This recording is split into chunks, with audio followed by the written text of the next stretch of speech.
Hey y'all, I'm Flo. I am a medium, I'm a writer. I do a lot of things. I wanted to sit and talk with y'all about what a reading is, picking a reader. As you know, there are a lot of different readers all over, but I'm just going to highlight some of the important things that come up in a reading that are important for you to know a little bit about what readings can do for you and what they can offer. So, a reading is, in essence, any form of divination that helps you clarify what's going on in your life, that helps you tap into your potential, that helps you understand a little bit better what's going on for you. It can tell you more about what's going to happen in the future, what's happening in your now, things that have happened in the past. It can help you uncover various things. A reading can be incorporated when you are trying to see if it's okay to do certain kinds of spell work. When you want to get in communication with a loved one who might have passed on, when you might want to have more clarity about a situation with someone you're close to, when you're trying to understand the inner mechanisms of a situation. So, some forms of readings that can happen are via tarot. So, this is a tarot deck. Tarot is different than other forms of cards because they follow a specific archetype of 78 cards. And each archetype expresses a different thing that us as humans can deal with. We evolve through these archetypes as we grow. And each card has a specific energy. Each card can be linked to zodiac signs or different planetary placements, stuff like that. So, for example, Two of Pentacles. Two of Pentacles expresses the point when we're balancing between multiple things, usually more specifically on the physical realm. Maybe we're working on different forms of balancing work and love, all of these kinds of things like that. You can also use oracle decks. So, oracle decks are any type of deck that pertains to a specific theme that helps you get clarity on a situation, but is not as, or is not usually as specific as a tarot deck. And we're going to get into like what that means and what specificity can mean in terms of a reading. But for example, this oracle deck is based around animals and power animals, what animals come up for a person, and how that pertains to aspects of themselves that they need to develop. So, a reader can have like 10,000 different fucking decks, right? I know I love collecting decks, I love using different decks. However, it's more about the person who is reading. So, there are different kinds of readers. There are people who can read cards. There are people who can read puddles. There are people who can read leaves and cups. There are people who can read clouds. There are people who can just look at you and know what the fuck is going on. There are people who are all of those things in one. There are people who are clairsentient, which means that they can feel things. They can feel sensations. They can feel what's going on in their surroundings, what's going on in another person's body, can feel illnesses, all of that kind of stuff. There are people who can just see it in their heads. They can see situations playing out like a movie. People who can hear spirits. People who can hear, conversations from the past, conversations on higher dimensions. There are a lot of different ways of knowing. And in a reading, certain readers can use these skills to enhance what they're able to tell you. So personally, I am clairsentient. I'm clairvoyant and claircognizant occasionally. Claircognizance kind of just comes whenever the fuck it wants. But I read from my clients by being able to feel what's going on in their bodies. I speak to my guides. They let me know what's going on in my head. Sometimes I'll see the images, clairvoyance, and claircognizance. And basically what comes up just comes up. I'm a medium as well, which means I can speak to spirits. They'll tell me whatever the fuck is coming up. They'll tell me what's going on. If you've had a reading with me, you might find that sometimes I laugh because spirits are fucking funny. They love talking their shit. So there are a lot of different kinds of readings to have aside from cards. So for example, in certain traditions, there are people who can read with the dilogun, like priest, who can use the arrangements of shells to tell you what's going on. And those who are uninitiated can use bones. Each bone set is specific to the person who is working the bones, and the ways that those bones fall and those miscellaneous items fall can tell you what's going on, and so on and so on. So readings are really a personal form of getting to know what's going on, and the person who is doing the reading is kind of consorting with spirit to see what's happening with you, what the important things that you need to learn are. Choosing a reader can be very interesting and really depends on the person. So if you find that you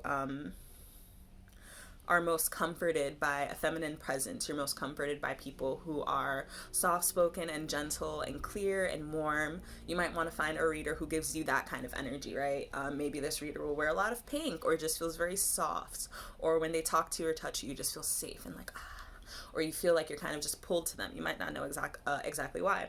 If you feel like you're the kind of person who's really fucking hard-headed and you don't get the point the first time, you might want to find someone who is a little bit more gruff, someone who's a little bit more aggressive, or someone that you are feeling pulled to, who has a little bit of these habits.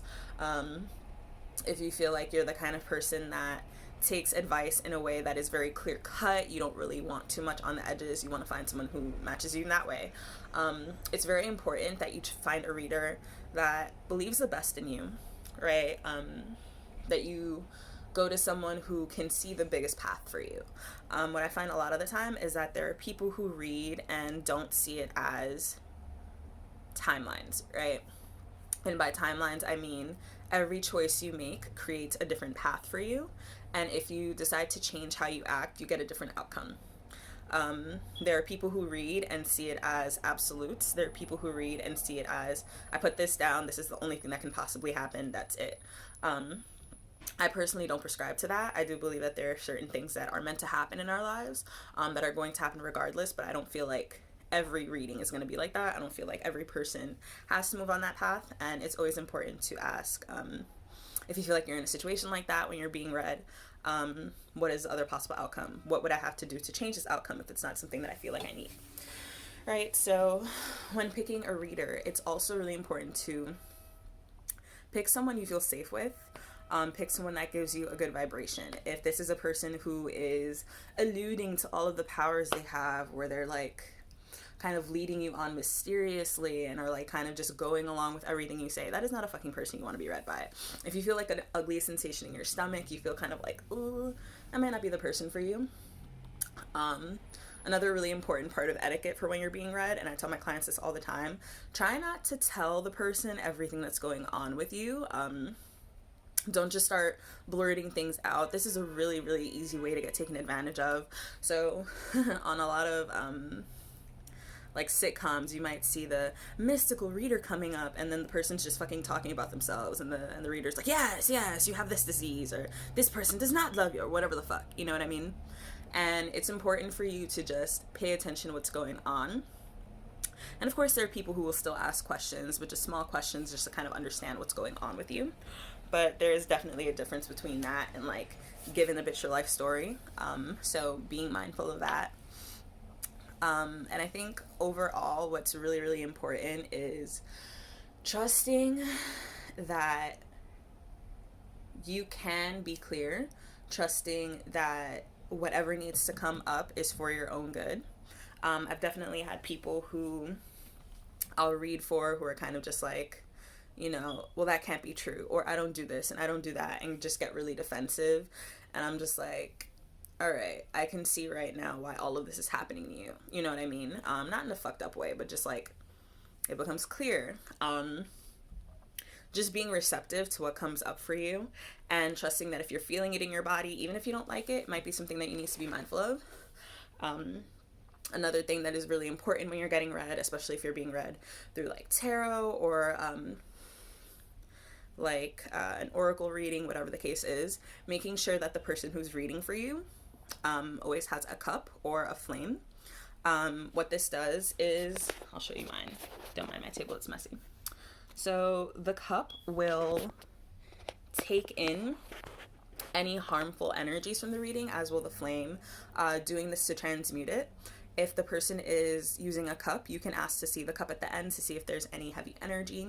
Usually if there's a lot of energy that's kind of stuck in your body or is just living on in your auric field, the cup will be filled with bubbles. I tend to show my clients this at the end of the reading so like they can see a physical example, like, look, you've been feeling like heaviness, and this is all of the energy that you're holding inside of you, or a representation of it.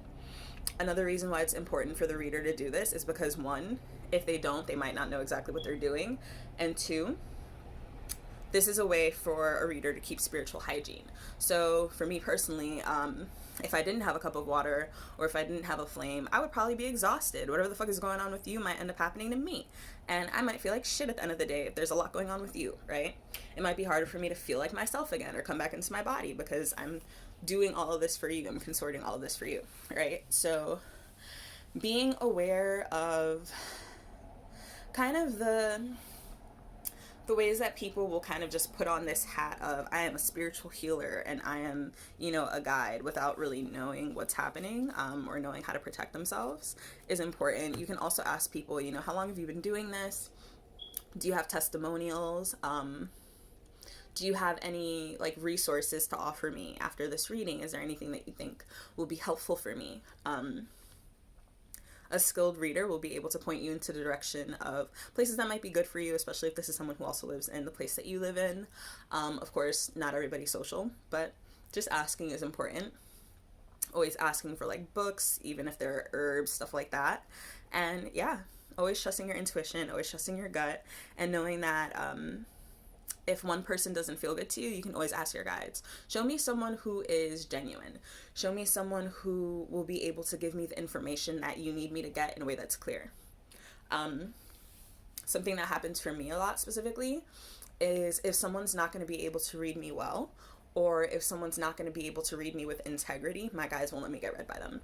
So what that means is my guides can see that this person might withhold information from me, might be envious of me if they see all the blessings that I get, might feel challenged by me, might not be able to understand the ways that my guides communicate, might not be able to channel that information in a way that is beneficial to me. And kind of just showing me like ways that this person's not going to be able to understand what I need to understand and will push me in the direction of somebody who's a little bit better or is a little bit more attuned to me. And it's not necessarily about a person being like bad or good. It's just there are different vibrations. The same way I hang out with certain people and I don't hang out with certain people. It's the same thing in terms of readers. You always want to go with someone that you genuinely feel good with. And maybe right now is not the time for you to get read by that person, right? Maybe they need to develop a little bit more before you're able to vibrate in that way. Maybe you just feel, you know, drawn towards this person because they're going to have an Instagram post that feels good to you, or they might post a flyer where you will meet a person that is aligned with you. All this kind of stuff. So I hope this was helpful for you. If you have any questions about kind of what finding a healer might look like, more about readings, different kinds of readings, all this kind of stuff, definitely drop that down below and maybe I'll make another video answering that as best as I can. And you have a beautiful day. Happy Pisces season. Don't get pulled into any fucking illusion. Do you hear me? You hear me? I mean it. I mean it, yeah. Talking to you.